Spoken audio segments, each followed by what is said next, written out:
Afternoon, it's Amber, lives on the hill, and I'm not over in my garden at the moment. I'm waiting for my husband, who is currently on the hill on the motorbike getting in some sheep because he's a glutton for punishment, and we're going to drench the lambs, and it's a really hot day. So I thought I'd do a really quick video about keeping your garden, plants, flower farm hydrated on a day like today, because we had a really hot day. It was probably about 38 degrees a few weeks ago, and it was the first time I'd ever had some dahlias actually burnt. So just a handful. Some were really curled over, not the whole plant, but just a few leaves and branching leaves on the top, and then some were actually blackened. So I just fell down a little hole, which is really different. It hasn't happened to me, so that was like unusual. So I just cut them off and they've come good. But there is a few things you can do to help your plants survive a heat wave. We're kind of lucky; we don't have consistently hot weather that just goes on and on and on and on. Yesterday was mid to high 20s. The days before that were sort of mid 20s. This is Celsius we're talking. Today it's going to be somewhere around 38 or 36 to 38. Tomorrow is supposed to be the same, and then a cool change will come through, and next week is supposed to be in the 20s. So that's what it's like where I am. There's always that relief where you'll get maybe 2 or 3 hot days, if any, really nasty ones, and then there's always the cool change, which always hits us with a bang. It's like 1 minute it's hot, next minute it's cold, so that's actually kind of cool. But here comes those sheep running across the hill, if you can see them. So what I've done is, the key is to water before the heat. So I had sprinklers going in my dahlia paddock yesterday, and they were running like pretty much all day, which I've just been shifting because I don't have irrigation yet. I'm getting there, but I had that sprinkler on all day, and it went through the entire paddock. And I also hand watered my flower patch, which is a separate area. It's just below my house. I need to get another sprinkler, really, but I didn't mind watering. I put a podcast on and do some education while I'm listening to it. While I'm watering, it's pretty simple, and just gave everything a really good water. So that's really I've got the sprinkler on in the dahlia patch today, but the key is to really hydrate those plants before the heat. So dahlias are going today. I've given some seedlings in some trays of really good water. They're zinnias, so they should be fine. I'll probably need a bit more water later this afternoon. And tonight I probably won't have time, but certainly tomorrow night, after the heat, I'll get out there in my flower patch again and water. I've got to work tomorrow at the shop at Moving North. The sprinkler won't be going while I'm not here, so that will go on again tomorrow night. So it's just trying to water it at each end. Certainly water if you can in the cool of the morning and in the cool of the evening. But yeah, I think the key is getting the plants hydrated beforehand. So, and here we are. We've got 400 lambs to drench. This is not the best. I'm out in the heat on a really hot day. Keep yourself hydrated too. Drink lots of water and wear some good shirts. This is not sponsored, but I've got RB Sellers shirts, and these are like they're called the Springfield weight. So they're really thin. I don't wear anything underneath. It gets too hot for a t-shirt underneath.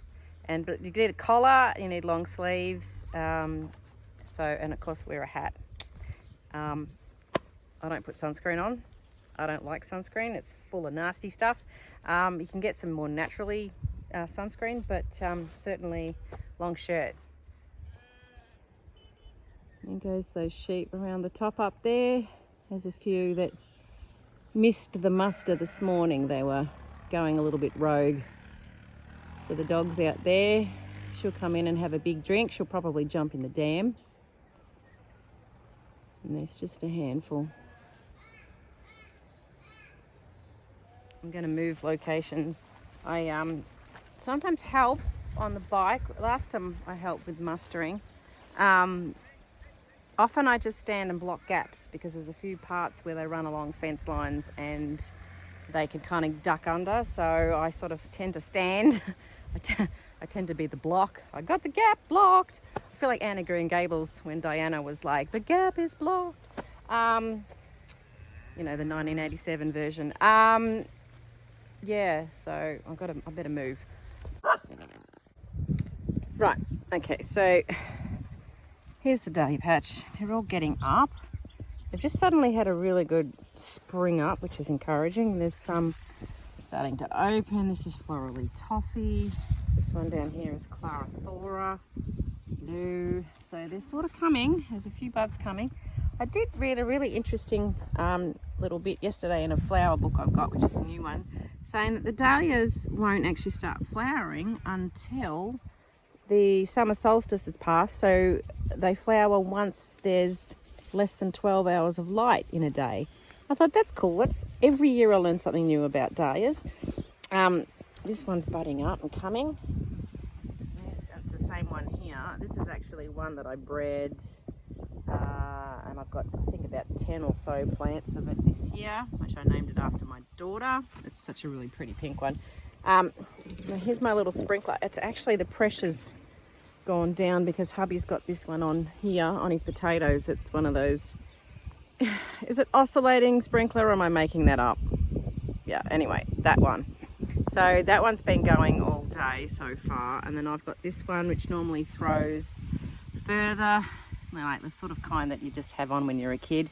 It's, yeah, the pressure's nowhere near as good now that that one's going, but I actually don't mind this, and I don't mind moving it as around. It's soaking the base of the plant, which is where the roots are, obviously, which is way better. And the other thing too is I've got the straw down, so you can sort of see, well, that's weeds. Straw down here, so that's keeping it moist underneath. I'm finding that's being really, really helpful. Ignore the grass growing along the side, but definitely having that straw has been a big benefit this year. Here's another one coming. That's Corabelle Astrid. So it's actually quite damp in between the rows because I've been watering all day, and I had this sprinkler going yesterday too. So it's I know these aren't as good as having irrigation down, but for me this works better than one of these ticky ones. And I like how it's low enough that it's not really wetting the flowers. It does, obviously I said before, it does get up higher, but our water stains the flowers if it's left on them too long. So I'm just going to move the sprinkler. So I do a row, shift it down, shift it down, shift it down. I leave it on for, I don't know, at least half an hour, although it's actually getting longer because then I forget about it. I'm just going to have some lunch. And we're going to start these lambs soon. It's really warm and horrible. It's the kind of day where it's not just the sun that's hot, but the air is hot. It's horrible. Anyway, that is what it is. Yeah, so I'll just drag this up and down and make sure I cover everything. So far everything's looking okay. So you've just got to be a bit diligent. Definitely make sure that you water before the heat comes, and then, you know, I mean, I do a bit during, but and then after. So I will be watering tomorrow night by hand. See, it's still actually, I'm quite a bit up from where my sprinkler is, and I'm further up the line, and it's still a bit damp up here. So it's quite effective. It's been giving everything a really good soak. And if I check underneath the straw here, nope, that's dry. Oh no, down here it's still a bit damp.